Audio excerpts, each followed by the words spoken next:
Hey, what's up, everybody? ¿Cómo estamos todos? Aida Rodriguez here. I am here to welcome you to another episode of Truth Serum. Thank you for coming back. I really appreciate all of you that show up on a weekly basis. You share the content, you let people know about us. And I just want to say thank you so much. I appreciate you. I appreciate to those of you who have donated so that we can keep the operation going. And I'm just thankful and humbled that we are all here.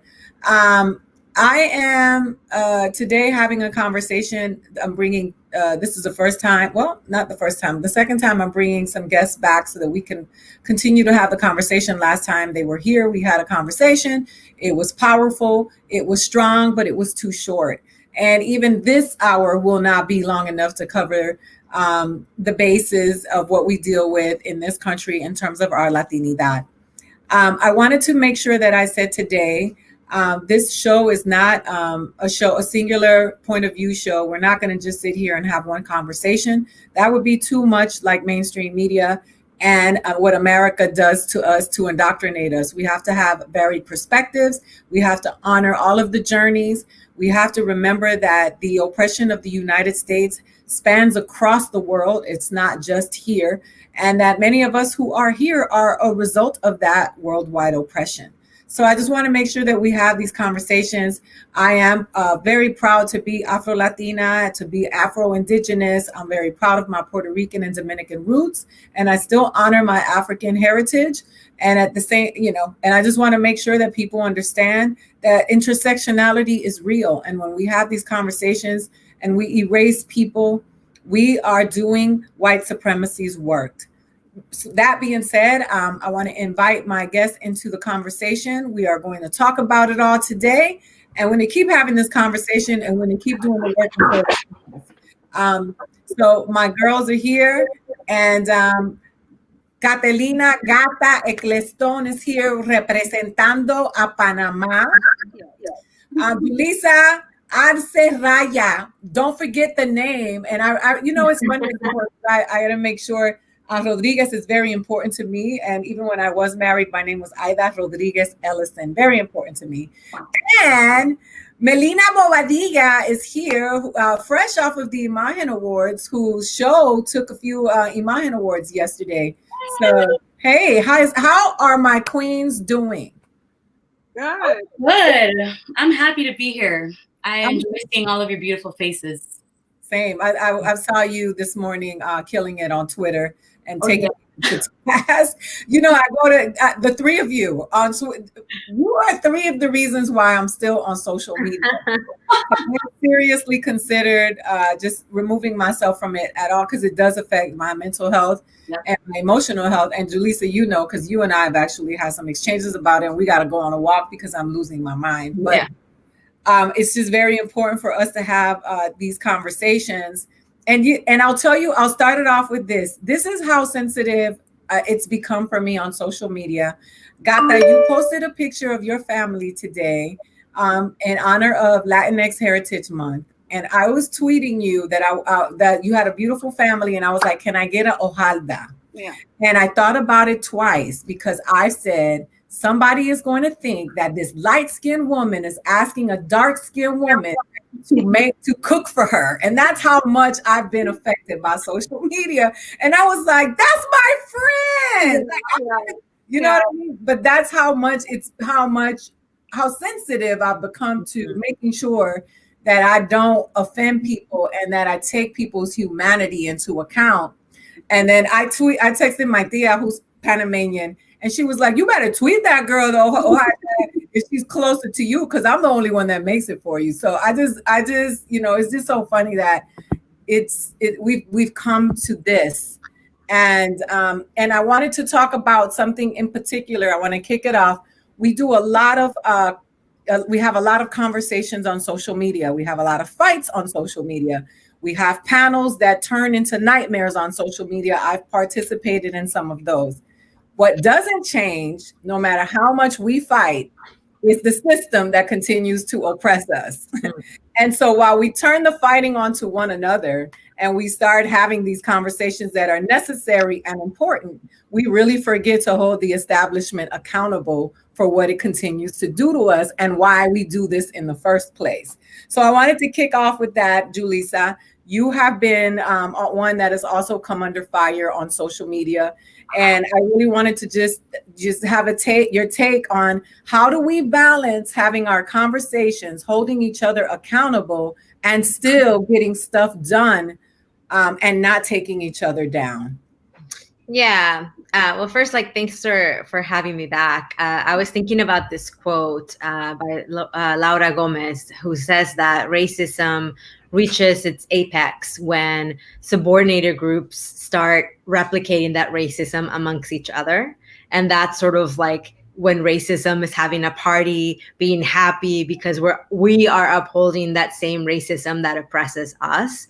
And I do think that social media, unfortunately, it doesn't allow for nuanced conversations, right? Like, how much can you really say in 240 characters? And I think a lot of times, on social media, one of the things that bothers me is that I think sometimes people tweet things out because they want to get retweets and they want to be explosive and not really because they're interested in making progress.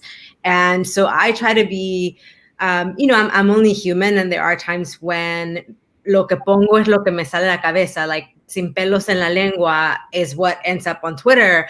And I'm conscious of the fact that there are times when those tweets and those thoughts aren't coming across as concise or as powerful as I would like them to.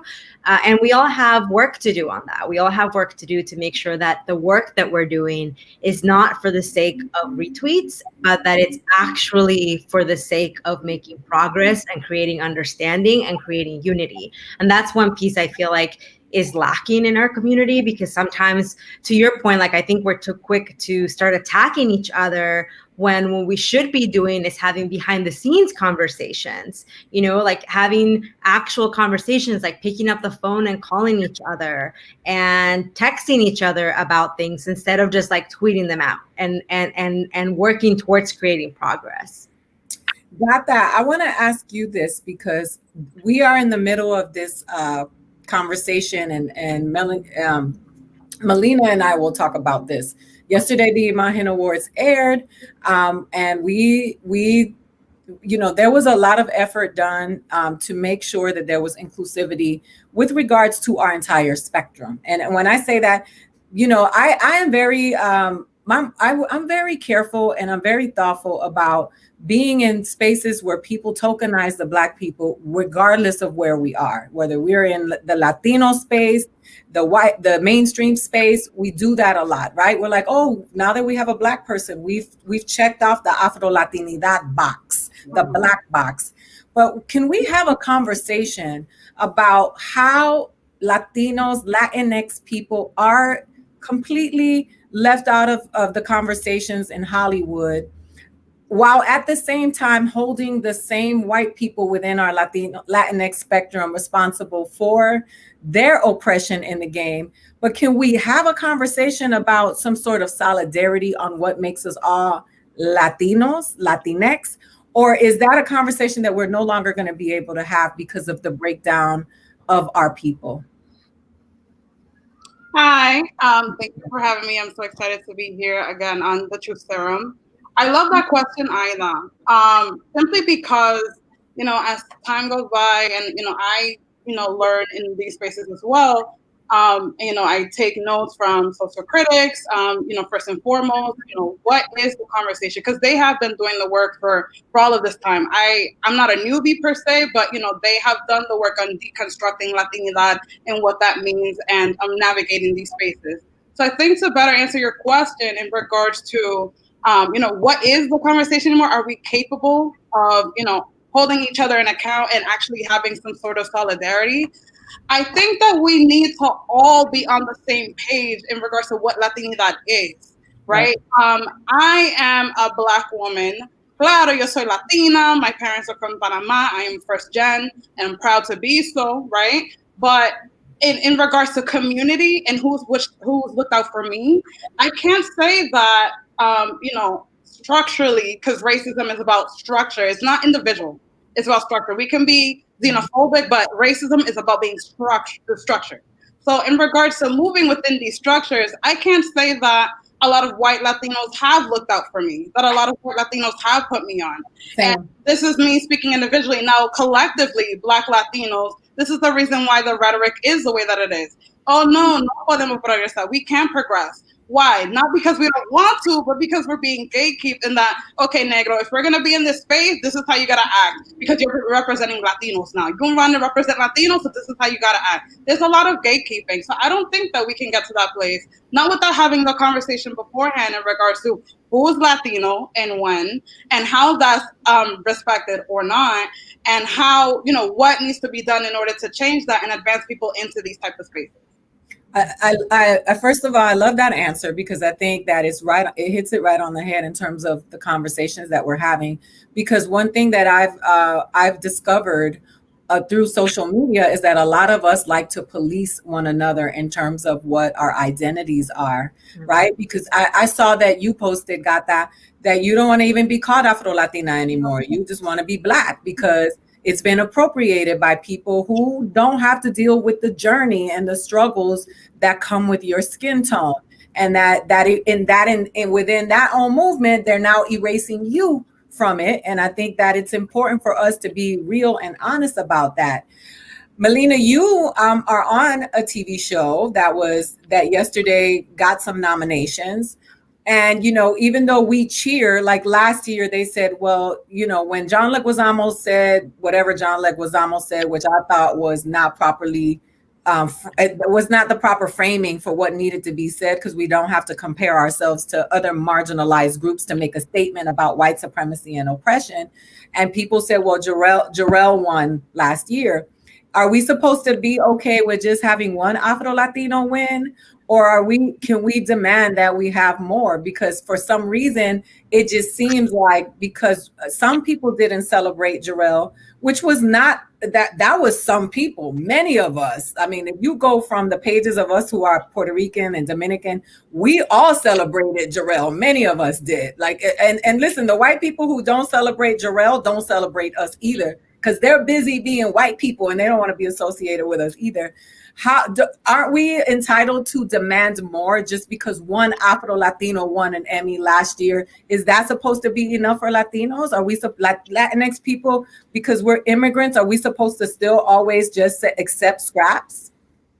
No, absolutely not. And I think that, to your question, we should absolutely be demanding more representation. But I think that where I get frustrated is the lack of deep insight into unpacking what that representation looks like, and what Latinidad is and what it's not. And ultimately, beyond mere representation and checking boxes, how are these conversations and these stories that we are pushing to tell going to then actually take on, politics and change socioeconomic conditions so that we see material condition change. So we see actual oppression and socioeconomic disparities and health disparities change in the communities that we are demanding to be represented. So I think, you asked a question a few minutes ago, can we still talk about Latinidad and try to arrive at a point of unity, of cohesion? I think we can. I think we can have that conversation, but I think oftentimes, because we've been so accustomed to getting those scraps, and we have been erased for so long, not just in media, but in terms of access to resources and representation in government, in business, etc.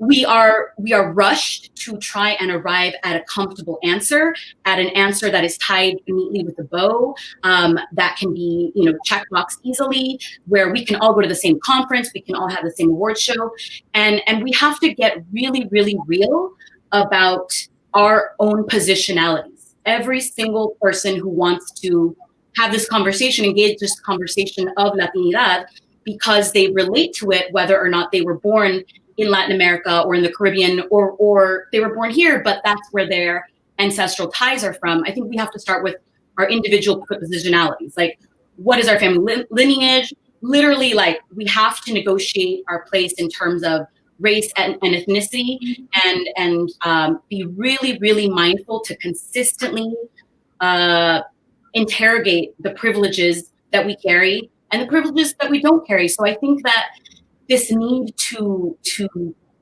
kind of be reductive about Latinidad and like, hey, we're all bilingual and we all love to dance, and I'm not saying that's anyone here, but Right. I feel like I'm being overwhelmed and saturated with messaging like that, especially right now during Latinx Heritage Month, when we don't have even an agreement on using Hispanic and Latinx versus Latino.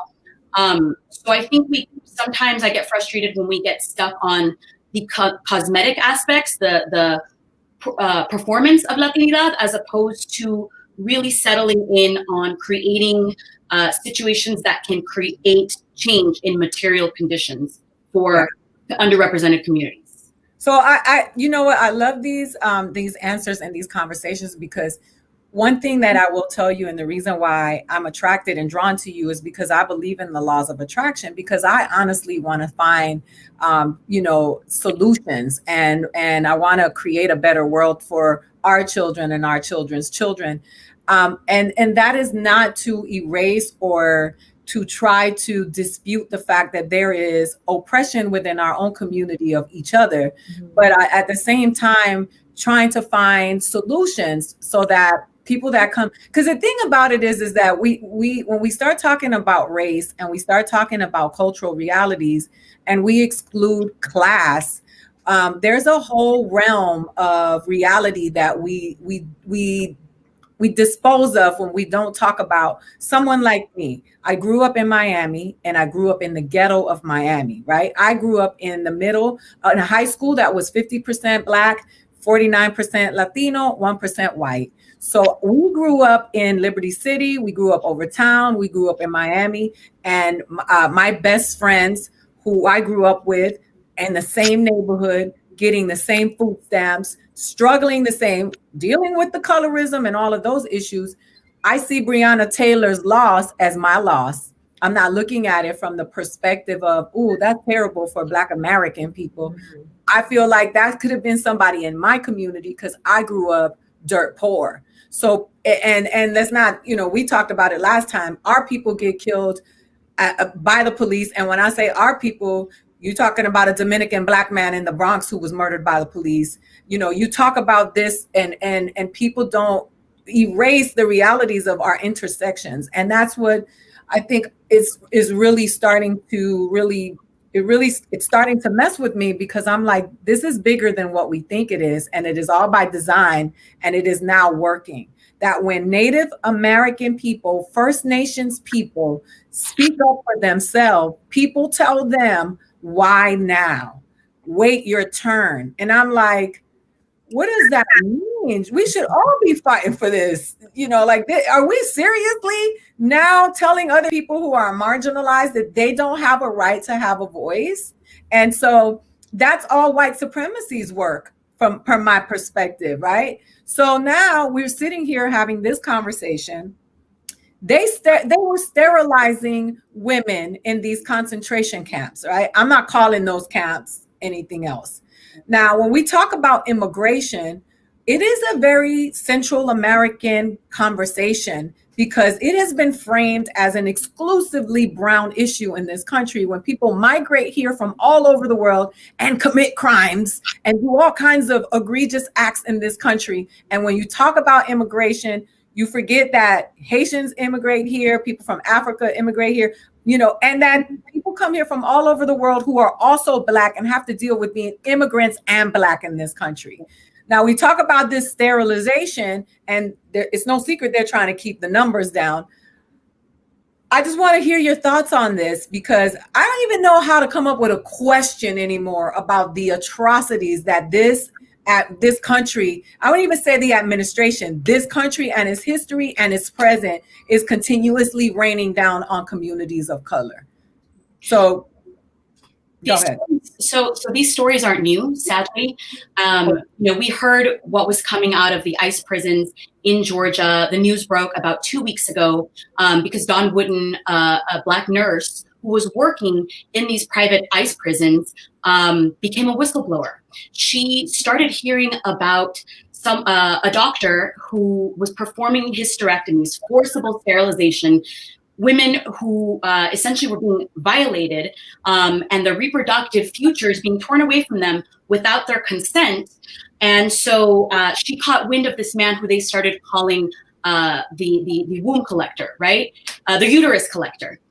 And I want to also highlight that one of the women that actually did undergo one of these procedures, who was literally on the plane and about to be deported, she was from Cameroon. However, she left when she was 2. She grew up here. For all intents and purposes, she's an American woman. She's a Black woman from an African country. So I think that, yes, when we talk about immigration in terms of, who's coming from Central America and from Mexico, and you're right, Aida, we people often in the popular discourse think that this is just a brown issue, right? That ultimately oftentimes gets relegated to like the Latino issue box, right? Like immigration, that's your thing. But there's women from all over the African continent. There's Haitian women. I want to shout out a friend, Geraldine Joseph, who runs the Haitian Bridge Project out of San Diego and Tijuana, and she works with Haitian women, with West African women, with Hondureñas, with Salvadoreñas. But going back to this idea of forcible sterilization as a really disgustingly cruel mechanism of the state, this is a slow genocide. This is rooted in the racist history of eugenics.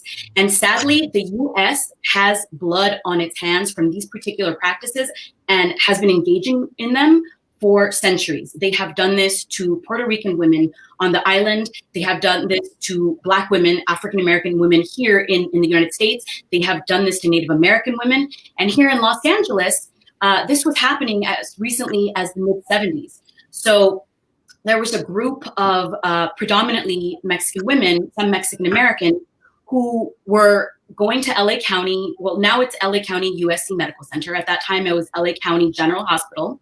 And one of the units was the LA County Women and Children's Hospital. Now, there's countless women that this happened to. We don't have the exact numbers because so many of them carried the shame and the trauma of having been forcibly sterilized.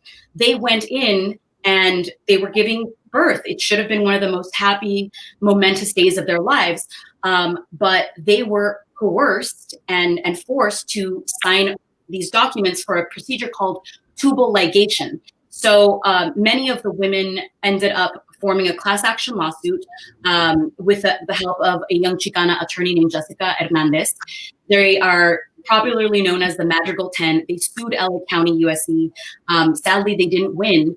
But one of the things that came out of that was that they started making these medical forms in multiple languages. The problem is that some of the women that underwent these forced sterilizations were bilingual. Some of them had limited English skills. Some of them spoke only Spanish. Some of them did understand English. But it wasn't until I started researching for an upcoming independent film that I played one of these women. I didn't understand some of this medical jargon, and I'm a college graduate. I didn't know what some of these words were. So if I'm there experiencing extreme labor pains, and the doctors are all standing over me telling me you're going to die if you don't sign this, that's coercion. That's legal duress. That never should have happened. But it happened because those doctors who were white supremacists decided that they needed to control the population of Latinas in Los Angeles because we have too many babies. And if we have too many babies, we get political control and we populate the streets, and how the rest of that narrative goes. Julissa? I mean, I think Melinna said it all. Those are all the things I would have highlighted, particularly the deep history of this happening. Like, this is not anything new. And, I think, I've talked to you about it, and sorry, I don't mean to like plug in my project here, but this is why I started to do La Historia Uncovered, because there's so much Latinx history, Latino history, Mexican American history that we don't know about. and what happens then is that we view things that are happening today as isolated incidents. We start to view them as something that just started happening with this administration, when in reality, there's a deep-rooted history in this country of trying to stop Black and brown population from growing in the country. So that's the only thing I'll add, which is that, we cannot view these things as though they just started happening, because there's a deep history of it. Katelina, you are Black and immigrant, right? And in this country, right? First generation. Yeah. So you come from immigrants. You're like me. My mom wasn't born here. But you speak with an accent, right? You can hear your Latinidad when you speak.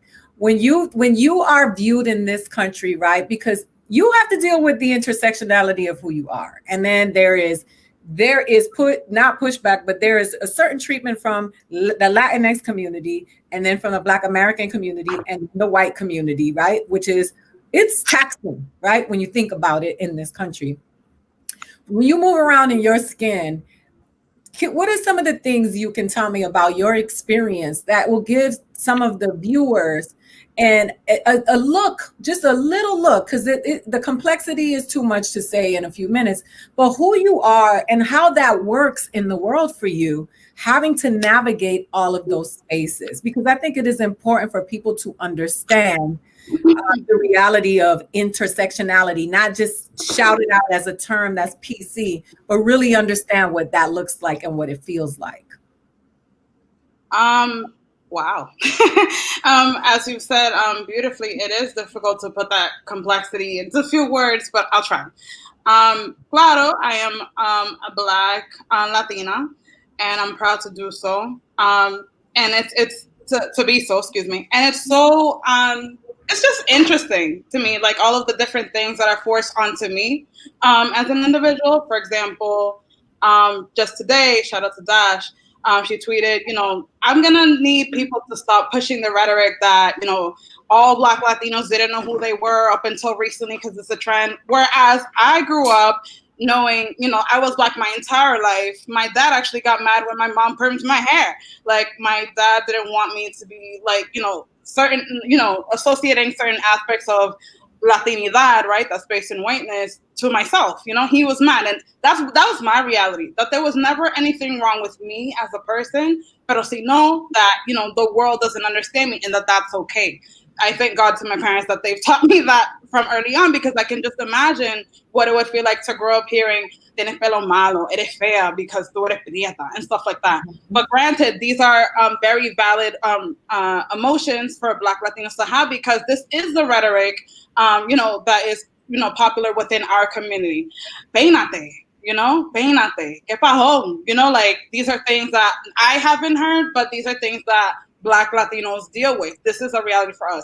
In addition to, I grew up in Boston, Massachusetts, a city that is very segregated. In my experience, yo soy Panameña, but my accent, my Spanish is the Panameñan. It's very Dominican because I'm surrounded by Dominicans. In my building right now, they're all Dominican. And I love my domis and I love my bodies, of course.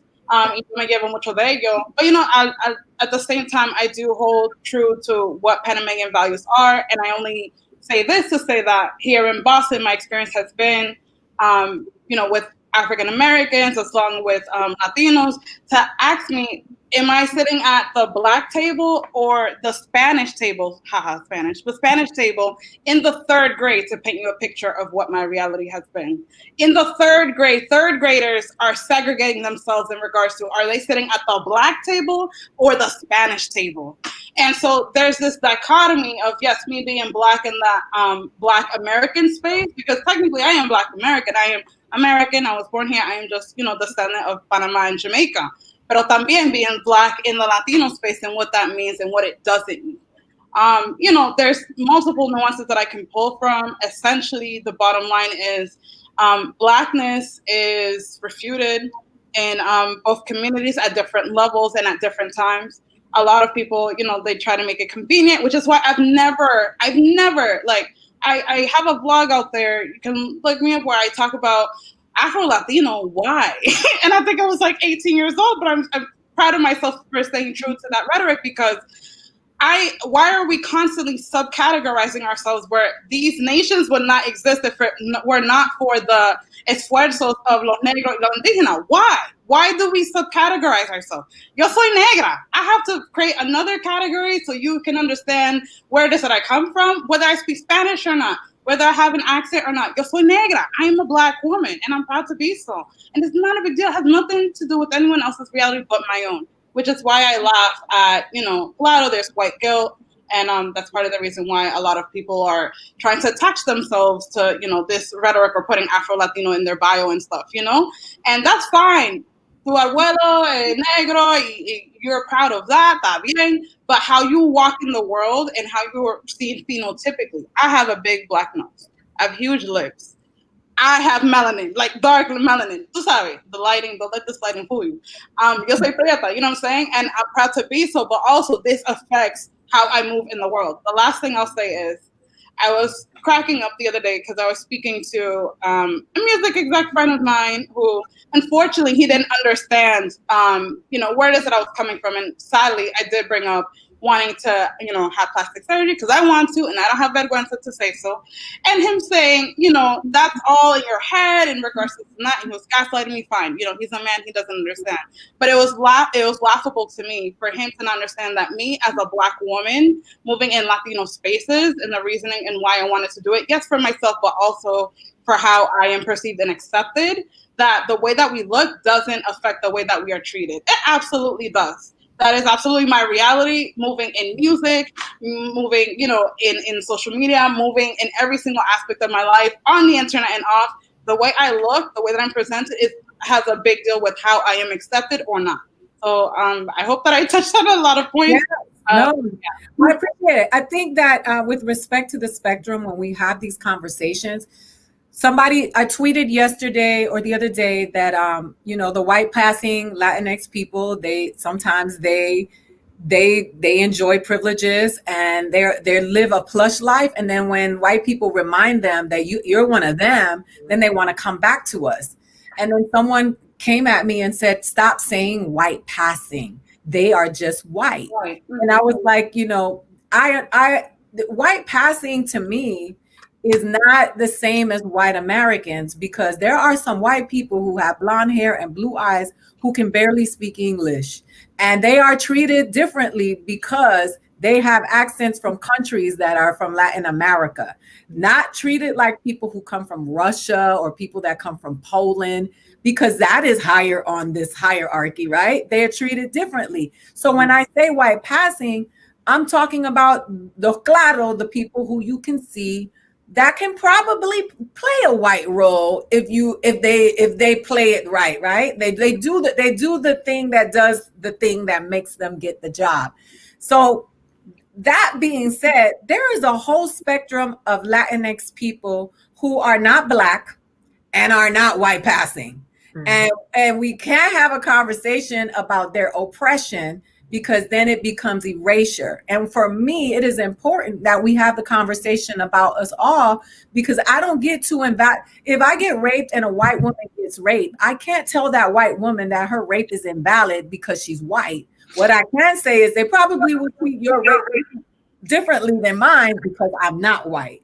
But that does not mean that her rape is not valid. So I wanted to talk to Julissa and Melinna about the reality of being a Latinx person where you're not white, but if you're on television, you are probably the maid.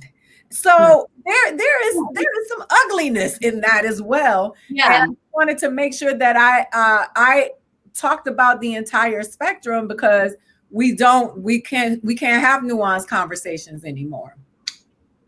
Well, we can. We're having one, but but you're right. I mean, I don't go out for the same roles as Carla Souza. No shade to her. I don't know her personally, but let's be really honest. I think that we can hold space to talk about this and unpack the history of this idea and the terminology, right? White passing, which isn't only used to refer to white Latinos, but we also have to contend with the fact that some Latinos are actually white. They are, their lineage is European. So I wanted to share a quote from a Salvadoran Iranian poet. She's a scholar from the East Coast. Her name is Miriam Pariskat. I hope I said that right. She says, Latinx is neither a race or an identity. It is a cultural and geopolitical designation for a very large and diverse group of people that exists because of Portuguese and Spanish colonization. So I think when we allow ourselves to zoom out and to really look at the totality of what makes up these identities, I think it becomes, for me, it becomes less confusing and it's easier. Because like, hey, you can be Latinx and you got, yes, there are white Latinx folks. And so I can speak for myself because you asked, what is it like if you are not a Black woman who also identifies as Latinx, or you don't identify as Afro-Latina, but you're clearly not white passing. I can talk like a white girl, but I will never be offered one of those roles, and I'm okay with that. But I am racialized, I am perceived, especially in terms of the white gaze, which is predominantly who, those are the folks that make the decision, that give the funding, the green light, the gatekeepers in this industry. Let's be very honest. There's an overrepresentation of that in terms of casting, producing, directing, behind the scenes, in front of camera, all of it. And so I am perceived, I am read as someone who they would prefer to have an accent, who they would prefer to be monolingual Spanish speaker. I'm bilingual, I can do both. And I am often invited to audition for and considered for roles of people that are undocumented. And all of these realities are beautiful and they're fine in and of themselves. They are intrinsically beautiful as human lives. But the problem happens when our realities are filtered and diluted through this white gaze, because it means that brownness, that, again, no one ever thought I was Spanish or Portuguese. People know I'm brown, but I identify as Chicana because it allows me the flexibility of that gray area, of the fluidity, of the liminality, because I don't have tribal affiliation. Because of colonization and white supremacy, I have been so far removed from whatever native language that my bisabuelas were speaking. But like Aida was saying, like, my face don't lie, my skin color doesn't lie, but I also, I'm not gonna go out there and pretend that I should, play something that Yalitza does, whatever. So I think that the way that our skin and our phenotype and the way we walk in the world, sometimes it is fluid and it's perceived differently based on what spaces we're in. But when we look at it in terms of power dynamics, I think that we have to first lead with interrogating white supremacy and capitalism, because that's what continues to uplift that white gaze. That's what continues to allow folks to put me in a category where someone that looks like me, with my nose, with my skin, shouldn't go out for lawyer roles, or I'm going to go back to, I'm going to use Carla Souza as an example because she's a Mexican actress, and, or Alexis Bledel. And again, no shade on them personally. They're very talented. But when I hear people celebrating, like, oh my God, like Latina representation, that's awesome. At least they got nominated. I'm like, wow, what are we talking about here? Because I don't feel seen. Right. That does not change the visual paradigm of uplifting and validating beauty of whiteness, of light skin, of skinniness, of pointy nose, of blue eyes. So it's important to unpack that and be really specific about what we're talking about. Julissa, I'm going to get to you in a minute. Gata, you have a fan on here that says that I need to take one of their workshops because I'm spewing lies. And so one thing that I like to do here is have honest conversations, because I would love to know the platform that anybody has where everybody gets it right? Because that's what we do. I don't like what you're saying. You are not it. You are spewing lies. I'm not saying anything that is not my perspective, but I'm not a doctor. I'm not a sociologist, and I'm not a historian What I am is the person who's living in my skin, trying to have honest conversations to move us forward. So I want to ask you if you think that I said something that was problematic, because I'm very confrontational and I like to deal with issues as they come, because I come with the intention of solution and trying to do things that are going to better our community. But I am so tired of people always telling everybody else, you got it wrong, but are never contributing to the solution. And I work really hard to do that off of the internet. So do you feel that I offended you or said something that was offensive to you? To me, no. And I know where you're coming from. I think where Dash is coming from is more so the idea you had said, for example, you have said to me, like, you hear the Latinidad in my accent. So then what does that mean? Like, essentially that's going to the rhetoric that, Latinidad sounds like this, where it's like, claro, okay, Haitians are Latinos. Absolutely, they are rarely ever included in the conversation of Latinidad. So, like, just saying things like that, per se, it would then spew out that stereotype that, tú sabes, Latinidad suena así, it sounds like that. Got it. I also think that, where Dash is coming from in regards to, we have to be careful with, contextualizing. Because what Melinna, I feel like she touched on beautifully, is just more so when we're having these conversations, when we're trying to figure out, okay, mira, we're all oppressed here in all different ways. I think that's something that we can all agree with across the board. But claro, and I can't stress it enough, Black people, Black Latinos have a double-edged sword. So at all times, Black Latinos, visibly Black Latinos, negros, right, have to be at the forefront of what it is that is being constructed for the solution. So that, because if Black Latinos get a little bit, that means everyone else gets a lot. And that's essentially where Dash is coming from. So my question, and I respect what you're saying, because, and I'm not trying to cut you off to be rude. I'm trying to absorb what you're saying, because for me, if you just listen to people, but you don't. When I say Latinidad, first of all, I when I talk about Haitians, I always include them when I talk about Latinidad. I've always done that before it became cool to do it, because I grew up in Miami in a community that was Haitian, Puerto Rican, Dominican, Cuban, Panamanian, and the Haitians have always been Afro-Latinos.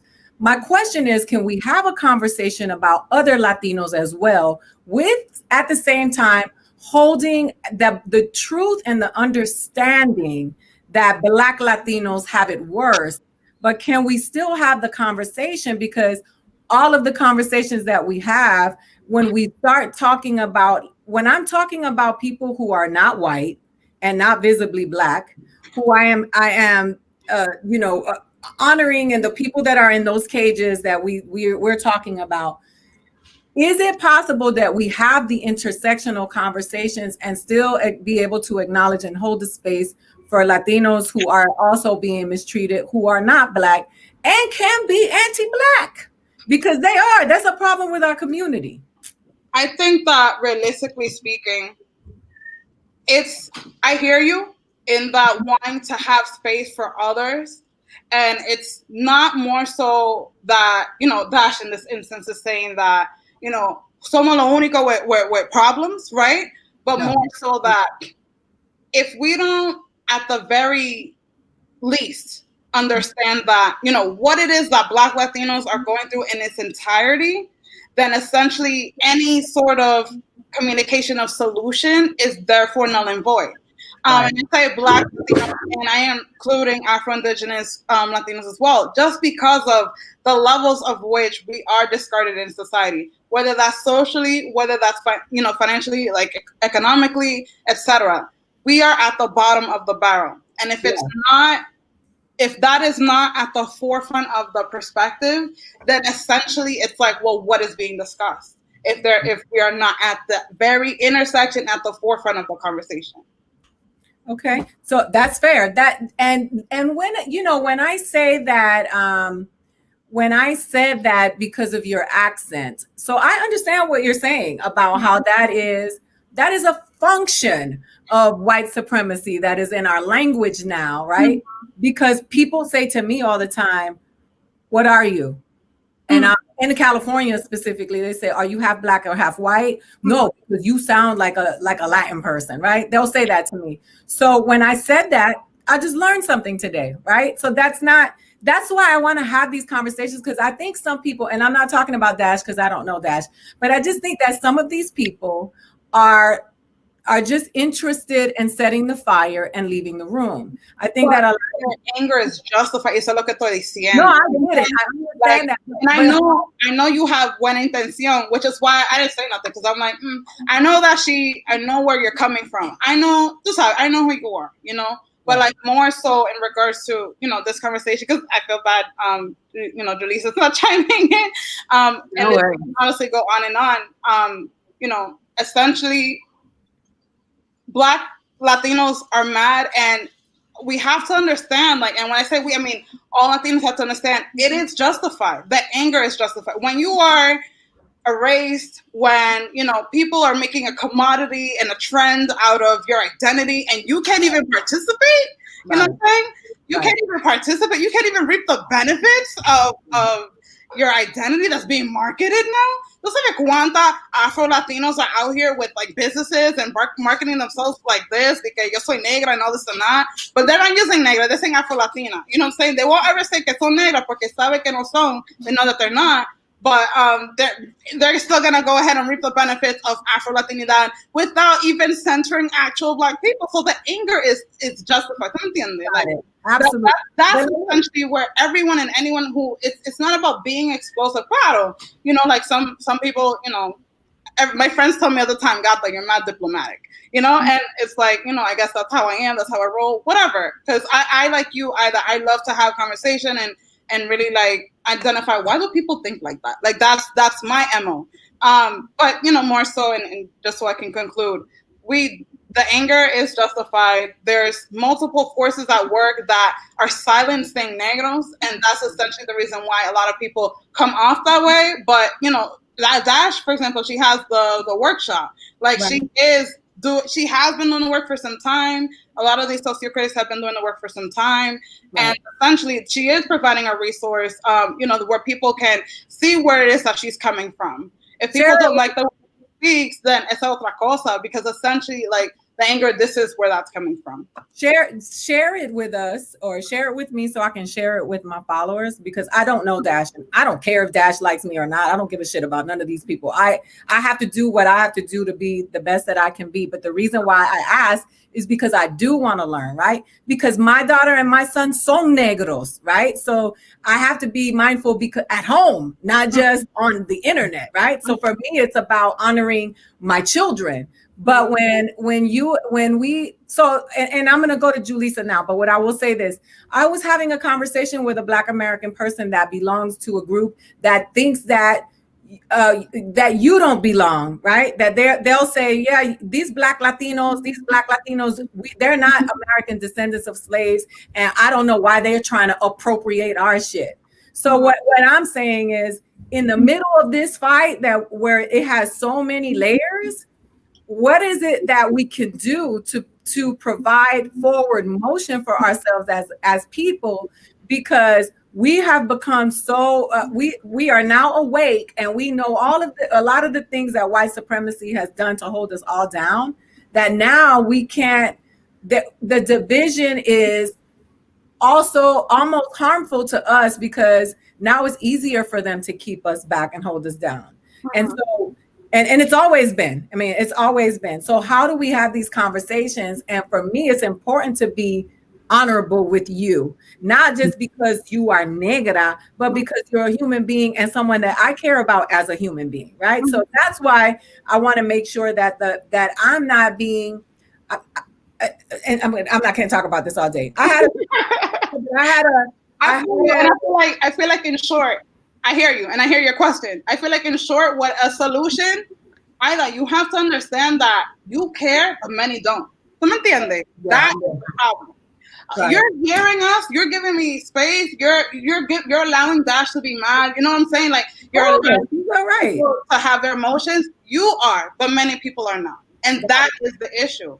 So the first step to get everyone on the same page, lo que es, lo que no es, so we can then move forward and give the space to the appropriate people, because hasta eso, there's gatekeeping, there's silencing, there's gaslighting, etc. ¿Tú me entiendes? So essentially, in short, that's eso lo que No, that's why I put the comment up, because I was like, it is important for people to express their rage, and silencing people's rage is oppression to me.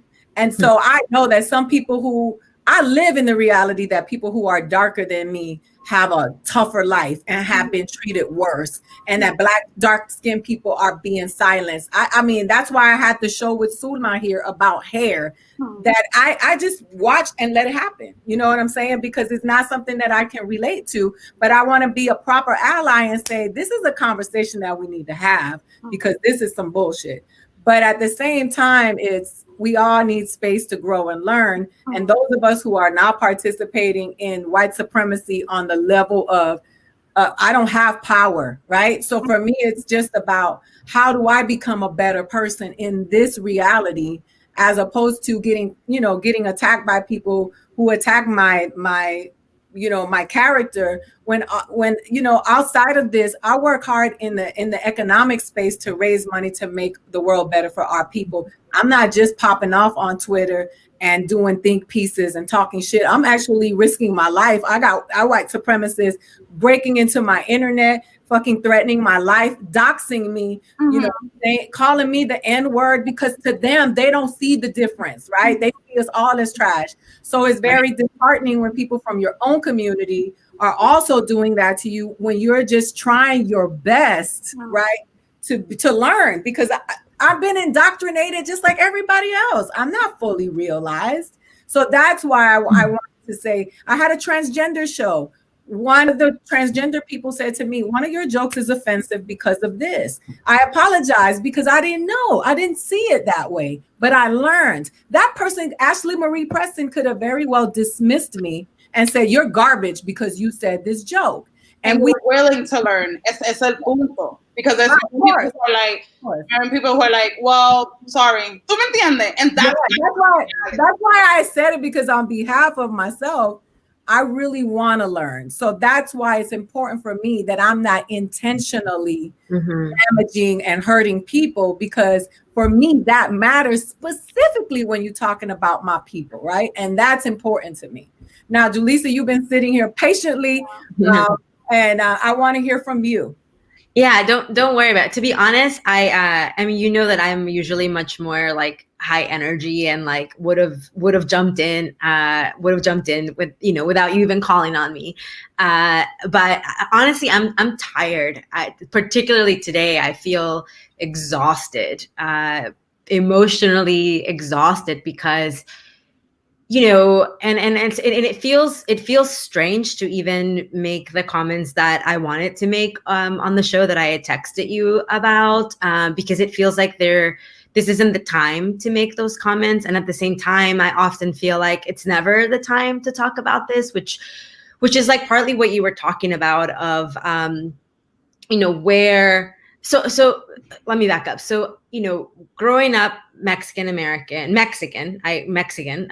growing up Mexican, growing up undocumented, growing up with a whole different set of fears, of deportation fears that, when you're undocumented, and if you're not, you don't know what that feels like. You can empathize, but you don't know what it feels like to be undocumented with the fear of potentially being torn apart from your family and from everything you know. And so growing up, I often used to wonder, right? Like, where do I fit into this conversation about race, about ethnicity, about oppression, about racism? Because I'm not Black, but I am also not white. I don't present as white, and I know that the conversation, the conversation can sometimes be like, is it white passing? Is it white? I don't know what the answer is, but all I know is that I look like this. And because I look like this, I go through the world in a certain way and do experience racism. But I think that there's often not room to have those conversations. And I think that's what's happening now within the Latino community, that the conversation is becoming only about the privilege of white people, of white passing white Latinos, and then the very deep, real oppression of Black Latinos. And the rest of us in between, I honestly don't know where we fit into that conversation. I don't know if there is space for us in that conversation. And then if we try to have conversations outside of that dynamic, then we're not being inclusive.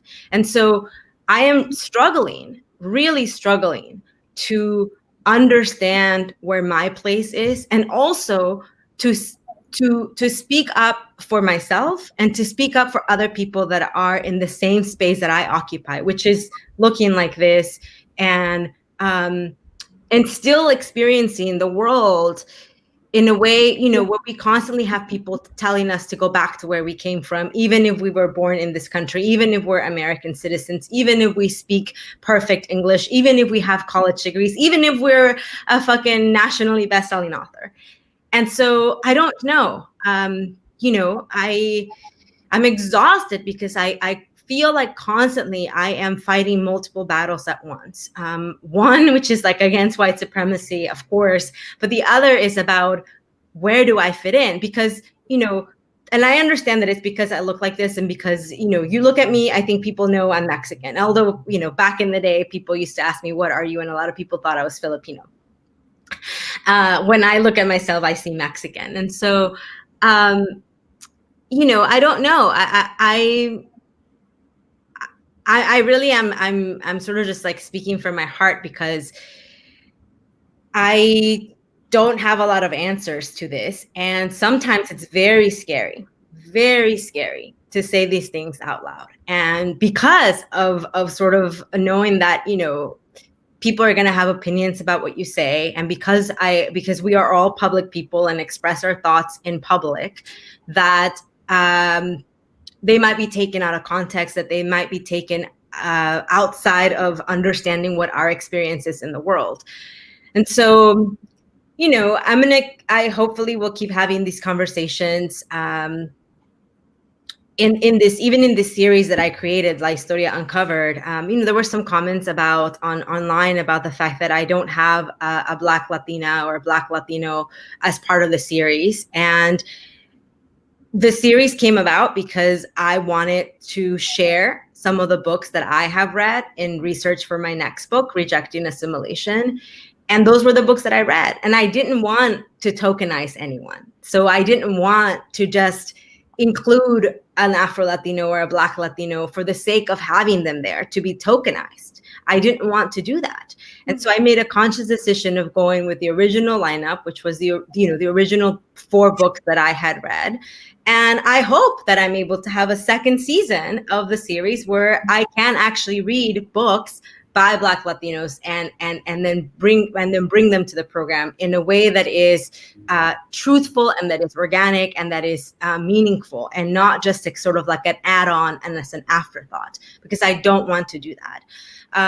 So anyways, those are the thoughts that are in my heart to share. And, I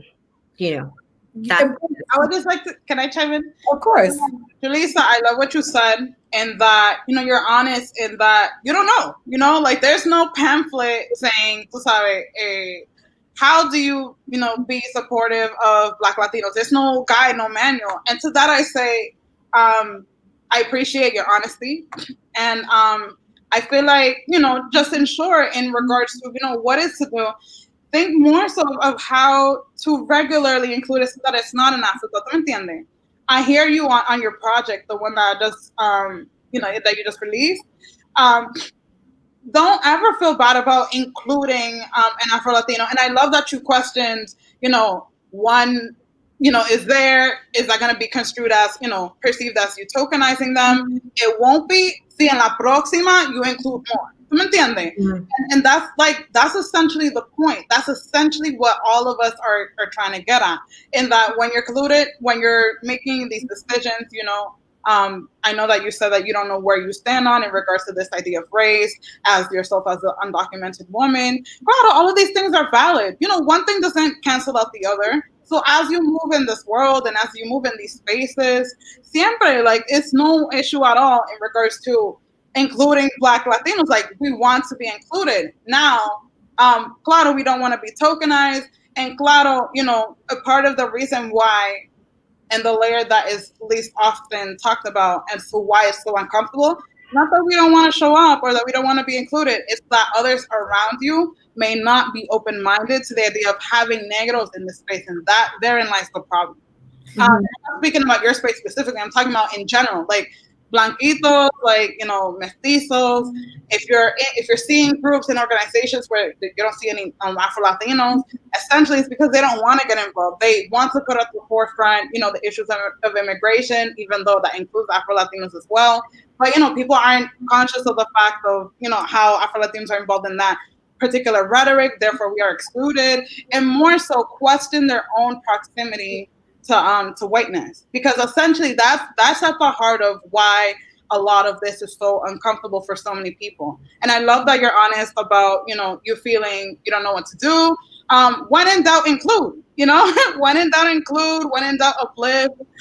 You know, don't feel any type of way. You know what I'm saying? Like, and claro, don't make it one. You know, that's not.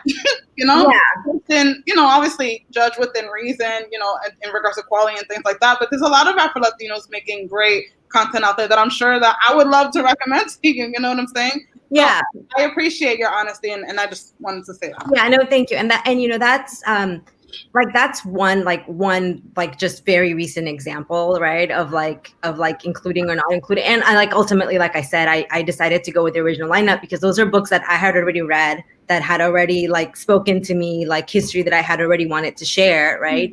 But I think more broadly, where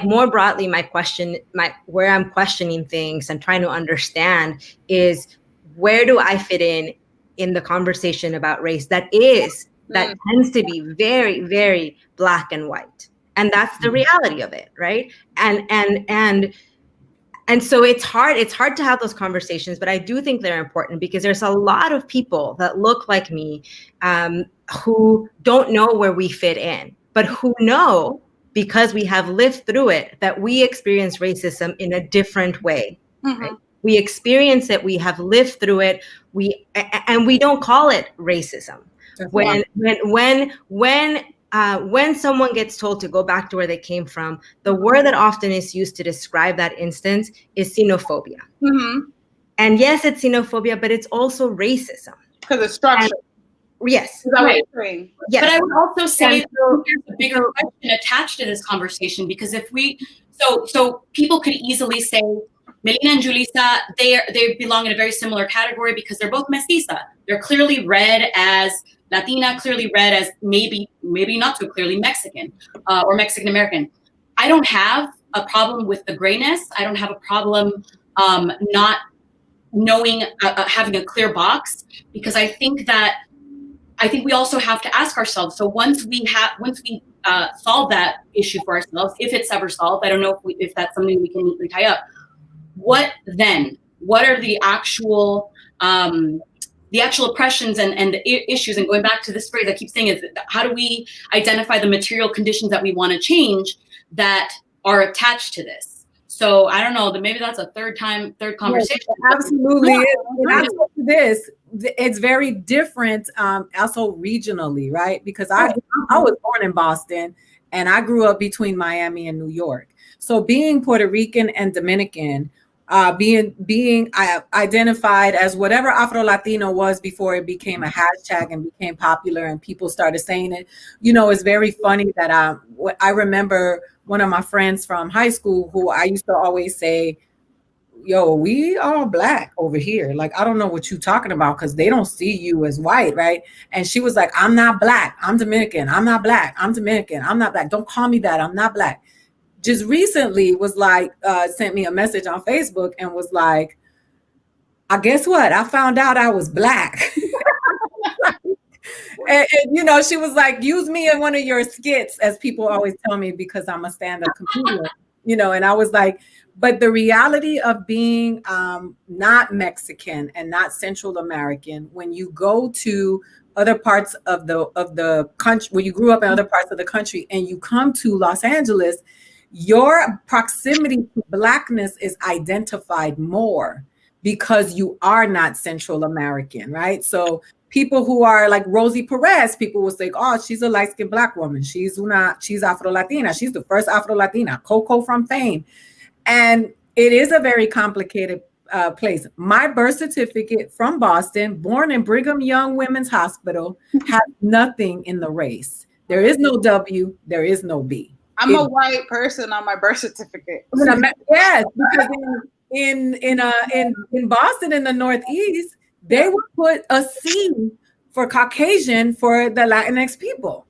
But they didn't even give me the C. A lot of what that comes from, I mean, it goes back to like all the way back to like the United States invasion of Mexico, because Mexico was colonized twice, first by Spain and then by the United States. And when the Treaty of Guadalupe Hidalgo, which then, like, you know, the U.S. stole like half of what the United States used to be part of Mexico. And as part of the treaty, Mexicans who were now living in that territory were given U.S. citizenship. But at that time, in the Congress, there were laws that said that only free white people could be citizens. So here comes Mexicans who are not white, who most of them were not white. I mean, there were some Mexicans that were, you know, Spaniards that were born in Mexico and they were now called Mexicans, who were white. But the majority of the people who were, quote unquote, acquired in that territory were labeled white. And that, I mean, when I go back to it, I'm like, that created such a host of issues because unos se las creyeron, los que no se la creyeron continually have sought whiteness as a way to advance, as a way of economic mobility, as a way to protect themselves from racism and discrimination. It has never worked out to try to veil ourselves under whiteness, but that's like partly where it comes from. Is all the way back to then, all the way back to Mexicans being an unwanted bounty of war, because the way that the border was drawn and the land that the United States acquired or stole from Mexico was specifically drawn so that they would get the most amount of land with the least amount of Mexicans, because they viewed those Mexicans as a problem. I think we also have to interrogate Mexico as a settler colonial state, because they never should have had those borders either. They took land from Yaquis, Apaches, Pueblo, you name it. I mean, I wish I knew more because those were all different indigenous nations. So I think the Spanish, by the way, the Spanish, it was the Spanish colonizers. Never should have done that. You're right. It was the Spanish colonizers, and later it became Mexico. By that time, there were Mexican lines drawn. That land should never have been taken from those indigenous people. Yes. When we talk about land to Mexico, or we want to invalidate the fact that this land was, quote unquote, taken, we also have to, again, be consistent with this lens. If we're going to interrogate the settler colonial state of the U.S., then Mexico deserves to be under that same scrutiny too. But can I make something clear today? Something clear, which is the following. When that land was taken, and it was taken and robbed from indigenous people, as you were saying, when that happened, it was not called Mexico. It was called New Spain, and it was still part of the same colonizers that took the land from the Maya, from the Aztec, from all of the other tribes, indigenous tribes in Mexico. So yes, you are correct that there was a lot of that land that was no longer indigenous land that became Mexican land, because by the time Mexico won its independence, right, all of that region was now called Mexico. But I want to also say that they were what became Mexicans. I mean, and that's a whole nother conversation about, who became Mexicans and how we were categorized, because the caste system that existed under colonial rule continued to exist in maybe not so much in like paper, but in practice, right? So yes to what you're saying, but I want to make it clear though that does not negate what I said and the fact that what my point was, which is how some Latinos, Mexicans specifically, became quote unquote white in legal terms at that time. I want to just jump in quickly, both points are well taken, and I want to make sure it's so much, right? Because we are such a complexity, and as I sit here and I'm like, I actually am an empath. So if I feel like I hurt somebody or I did something, it's, I'm like, did I say something that was insensitive? Because I want to learn and I want to grow. And that's the purpose of me doing this. I'm a stand-up comedian, an actress, a writer, and a producer. I don't have to do this. I only do this because I think it's important to provide a platform for our points of views, because that's not in the mainstream. I don't know how many conversations about Afro-Latinidad have you seen, or Blackness within the Latinx spectrum on CNN or MSNBC, but it just doesn't happen. And I'm like, this is unfucking believable and ridiculous at the same time, because within this spectrum of who we are, there's so many things that are just atrocious at the hands of colonization, right?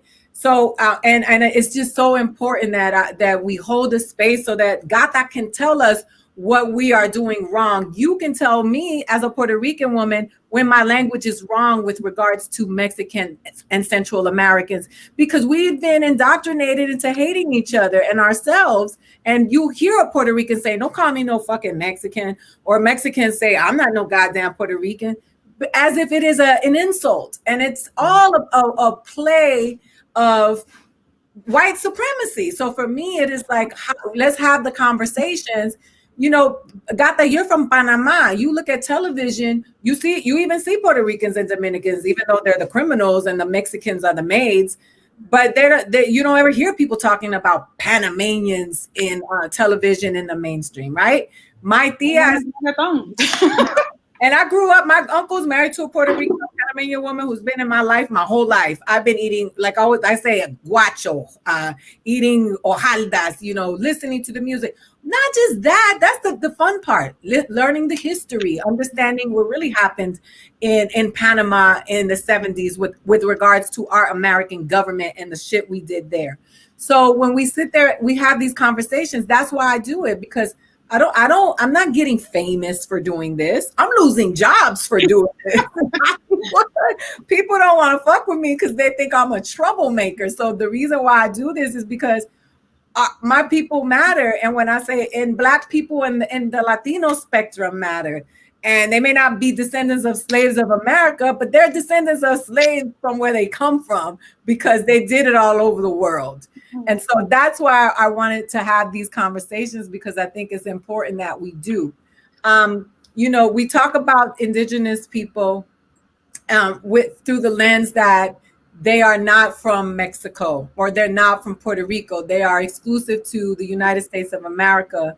And most of us have Indigenous blood from wherever we come from. So I just want to be able to hold the space, and you can tell Dash, Kata, that if she would like to come here and have a conversation with me, is open, because I want to learn. I'm not trying to be oppressive, Yo no soy maleante, pero tampoco envidiosa. Everything that I do with the intention of bettering the situation for us all. And when I say us all, I'm talking about LGBTQIA plus Black, all the whole spectrum, because nobody else is.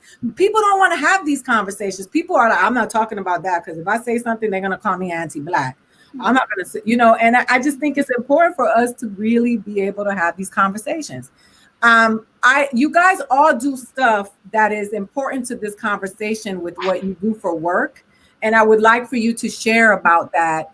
And please tell us what you're doing in your work, with your work, because you're all artists, because your artist impacts this conversation in a very important way.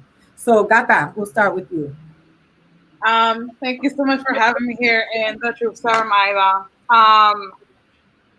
It's funny, I think, well, what do? I do everything. I am the creator of Reggaeton con la Gata. If you are interested in learning about reggaeton history, including, Panamanian contribution, I invite you to check out Reggaeton con la Gata on all social media platforms, as well as in Latinidad. If you're more interested in speaking, in learning and involving yourself with Latinidad plus comedy, right? Because Latinidad is based in whiteness, and I'm trying to soften that blow, but have real impactful and funny conversations. Check out En Latinidad. Julissa. First of all, I want to say one more thing because you two sparked something in me, and I know we've gone over. When you watch these streaming services and they're talking about their inclusion and diversity initiatives, they'll put these TV shows that are Spanish shows, and I mean from Spain, in the box of diversity and inclusion. And I want each of you to speak on this. And I'm going to speak from my perspective first, and then I'll allow the rest of you. People from Spain, the Spanish people, they're from Spain. Those are our white people. Those they are European people who speak Spanish. Spanish is the language of many of our colonizers. So we scoff at each other for not being able to and do all that bullshit. That's not our native tongue. I come from Taínos, Africanos, and our native tongue is none of that. So when we hear people talking about y'all got this show called The Heist and it's been all world, and I have Spanish friends who are like, oh, you always going in on us. And I'm like, no, I don't think people really understand. Spain is part of the problem of colonization that did so much damage throughout the world. And if we talk about France and we talk about the United States and Great Britain, we cannot exclude Spain because we give them this connotation of Latinidad. And so for me, it's like when I have to say I'm working on a television show about us where the characters look like everybody that's here today, I have to explain it to a degree that is so much work. And so I wanted to open that up to the three of you as well, because I think you all have a perspective on this. And I don't think people really understand what that means. I'm so glad. I'm sorry. No, I was just very quickly say I don't consider Spanish people Latinos. I have a lot of Spanish friends and I love them. And there's, some of my best friends are Spanish, but they're not Latinos. And, I don't think that they should be applying for like Latino scholarships. That's my. Yeah, I agree. You were holding.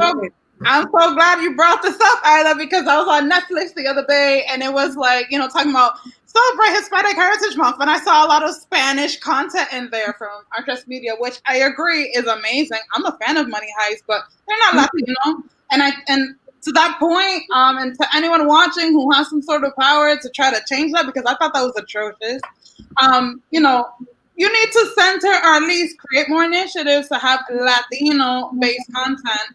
And as well as, I love that this is a thing in popular culture, because it is now going to force people to ask themselves, no, we don't want the Spanish because geographically speaking, they're in Europe and they colonized us. Eso está bien. But today, hoy en día, who is holding, a lot of these systems alive in all of our different countries, from Mexico to Argentina, are white Latinos.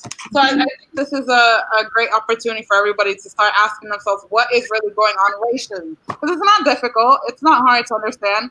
I'm Black, someone who's white. Someone who's white is more likely to get into a space where, they're accepted and not viewed as, salvaje, or, you're going to be told papenarse, or to be told, tú sabes, their forma de ser is a little bit out of the, it's wild. And these are things that I've all heard because I'm not, clear cut and etc.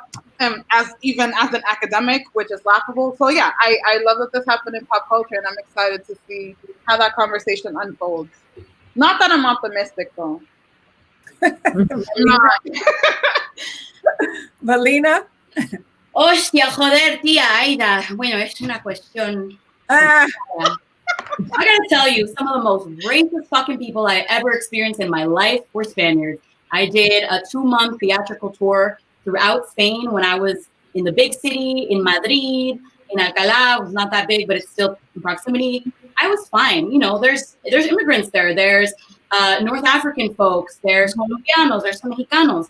But let me tell you, when I got to those tiny, quaint little villages, people would look at me like this, the same way white women look at me in certain parts of town here. I got into it with someone because she told me that, que, hostia, tengo que hablar cristiano cuando esté en el país de ellos. So according to her, Castilian Spanish is the Christian language, which is the layers of trauma and whackness there. I could not even unpack. So yeah, I mean, exactly what Julissa and what Gata said, like, it's very clear, and I need Hollywood execs to know this, and also the Hispanic caucus, and anyone who continues like validating Hispanic.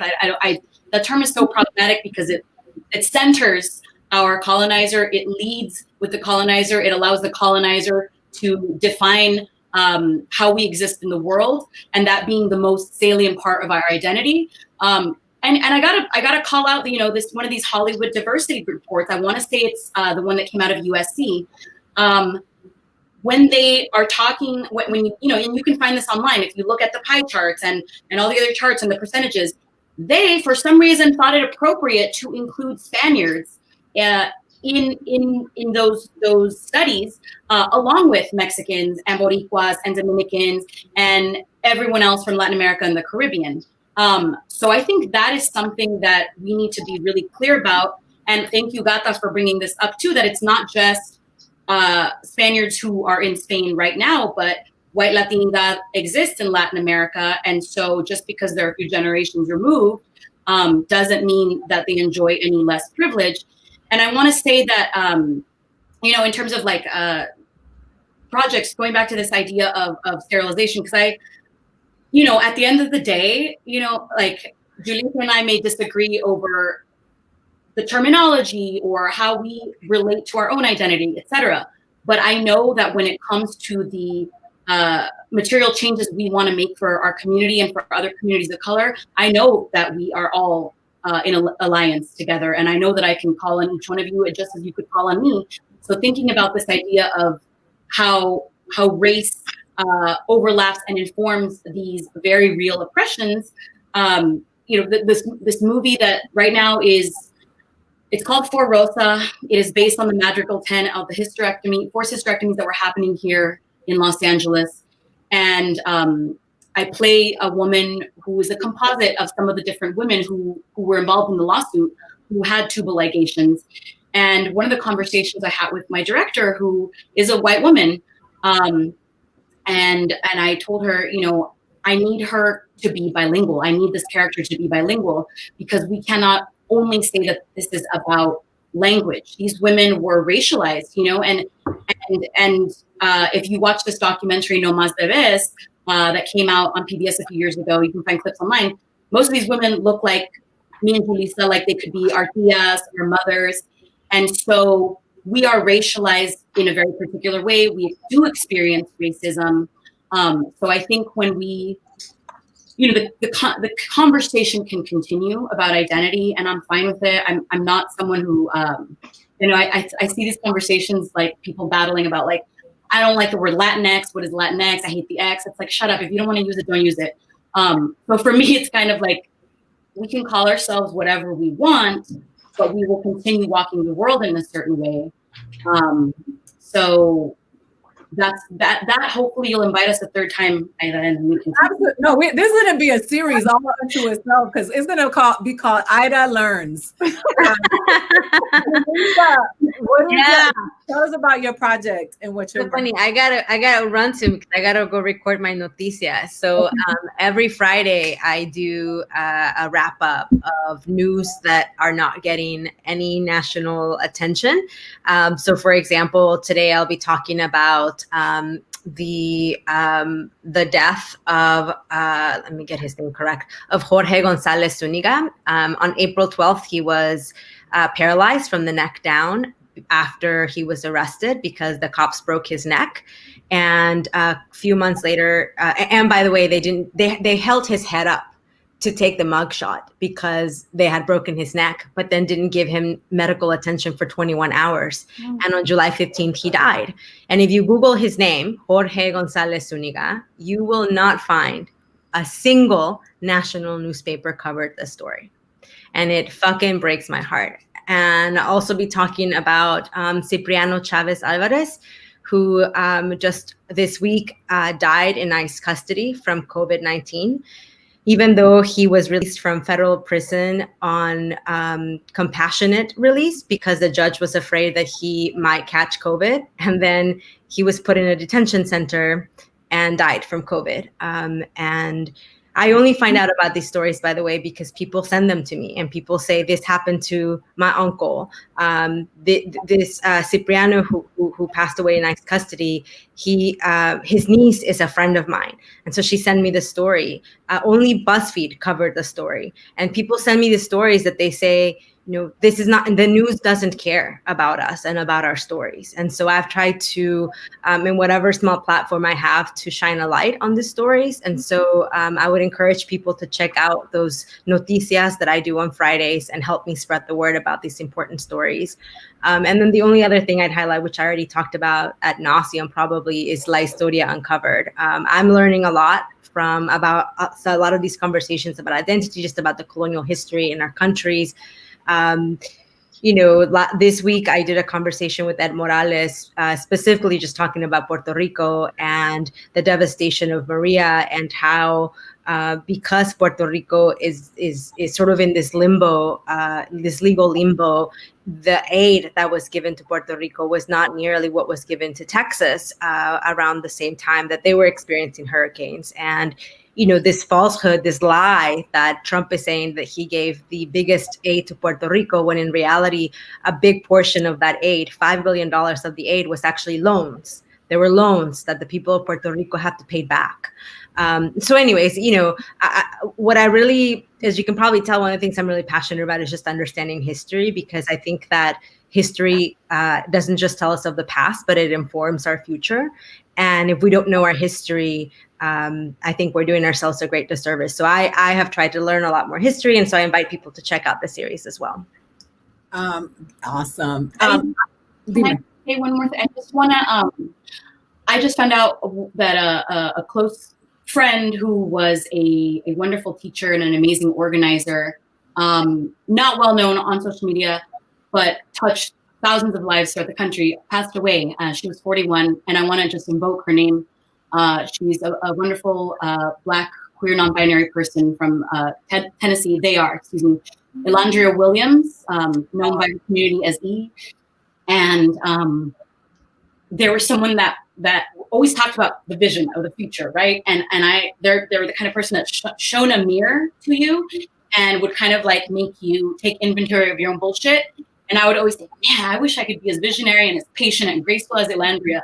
And they passed away the night before yesterday. So please look them up. They were an organizer with the Highlander Center. They trained thousands of organizers. And so I just wanted to invoke their name because it's a lesson for me and whoever's listening, hopefully.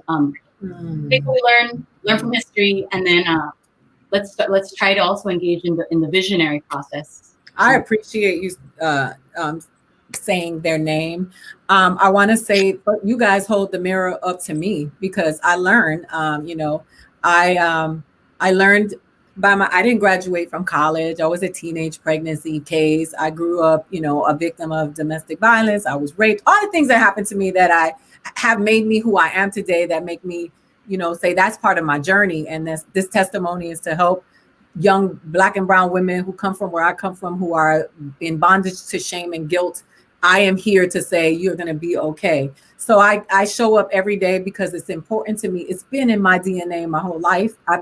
My brother, reminded me that I started an organization to fight drugs in my community when I was like a teenager, and I was like taking on the drug dealers and risking my whole family's life. But it's always been who I am. And people in the business say, walk away from that. You could just be an artist. If it's in your DNA, as it is in the DNA of all of you, because you could just very well sing reggaeton, act, write books, produce, do whatever you want to do and not use your platform. But those of us who are, this is who we are.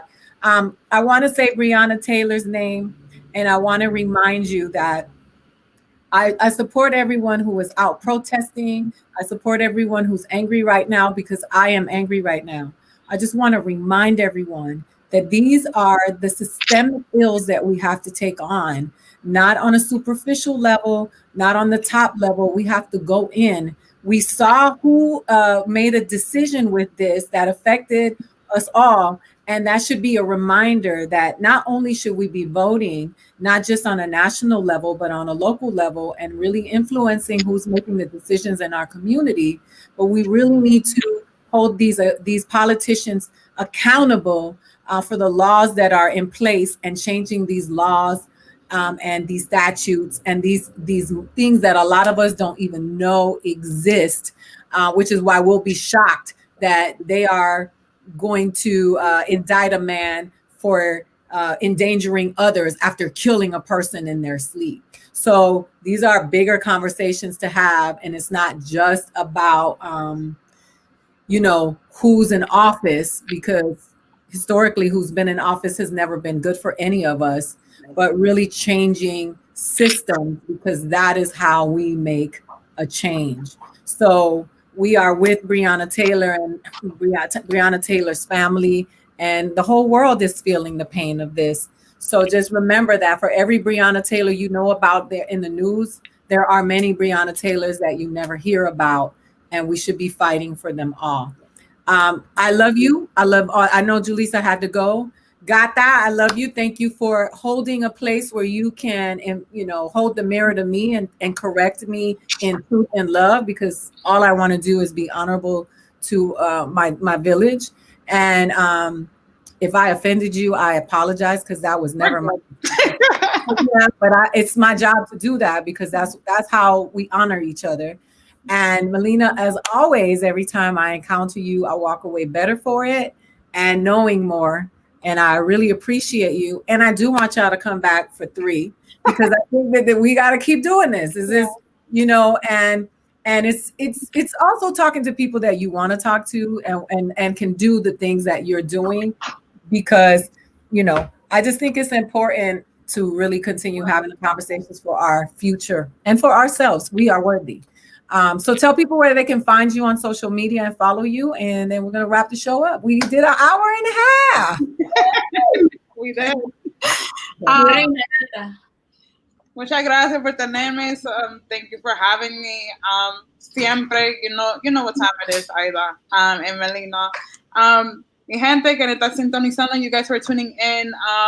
My Instagram is Gata TV, but again, my work is done on Reggaeton con la Gata. That is the name on all social media platforms. Please subscribe to YouTube. A lot of good things are coming soon, and interviews with your faves. De la nueva escuela, la vieja escuela of reggaeton. And as well as comedy with commentary on En Latinidad about Latinidad. I love it too. It's been really on fire the last couple of weeks. Melinna? Thank you so much, Aida, for... I feel seen by you. I feel seen, and I'm so grateful that our mutual friend May connected us, because I just really appreciate you, and I appreciate learning from you. Appreciate your joy and your levity, and also your deep commitment. I know what you do behind the scenes, and I know your heart is real, and I think you're amazing. So thank you for giving us the space, for valuing our voices, and for uplifting us. You can find me on all social media platforms. My long multi-syllable name right there, Melinna Bobadilla, on Instagram. That's more pictures, industry stuff. All my shit talk is on Twitter. And when I wake up spicy, that's where it lands. So this morning. I did, I was like, oh, let me say something. Ahora voy a meditar, me voy a calmar. I love it. And listen, Gata, I was serious about Dash. I know Dash was upset, but if Dash would like to come on, I would love to have Dash come on and we can have the conversation. Because at the end of the day, I love us, and I want us to win. And I mean that from my core. I want to thank the village for being here. We've had some really good numbers today, and they love the conversation. The comments have been varied, and I appreciate you all. Everything that comes in criticism for me is about growth, so I can receive that. What I don't receive is hate and envidia, because I don't operate from that. A mí los santos me protegen. I'm very well protected. But if it's all about the movement and forward motion, I'm here for it. That's what this is about. We are stronger together. I know that shit sounds corny, but it is true. And it is economics and numbers. So remember that while we're protesting, we're marching, we got to stop investing in our own oppression. So let's watch where we put our dollars, because a lot of times where we're putting our dollars is where it's hurting us the most. Have a beautiful weekend. I'll see you back next week. And remember these faces, because we'll be back. See you next time. Thank you.